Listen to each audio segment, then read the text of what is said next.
এই বৃষ্টির দিনে কার না খিচুড়ি খেতে ইচ্ছে করে। আজ সহজভাবে একদম কম সময়ে ভীষণ মজাদার একটা খিচুড়ি রান্না করতে যাচ্ছি, যেটা রান্না করতে লাগবে একটু স্পেশাল মশলা। প্যানে তেল দিয়ে তার মধ্যে দিয়ে দিব পেঁয়াজ। যারা সরিষার তেল খান তারা সরিষার তেলে রান্না করতে পারেন, আমি আজকে রান্না করব সয়াবিন তেল দিয়ে। পেঁয়াজ হালকা লাল হয়ে আসলে দিয়ে দিব ধুয়ে পানি ঝরিয়ে রাখা 1 কাপ পোলাওয়ের চাল, 1/2 কাপ মসুরের ডাল, কয়েকটা কাঁচামরিচ ভালোভাবে ভেজে দিয়ে দিব 4 কাপ গরম পানি।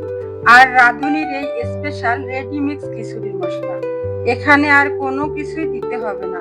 এখন নেড়ে ছেড়ে ঢেকে দিব পানিটা শুকিয়ে আসা পর্যন্ত। ঢাকনা খুলে নেড়ে চেড়ে ঘি দিয়ে আবারও ঢেকে দিয়ে 15-20 মিনিট লো আঁচে রেখে দিব।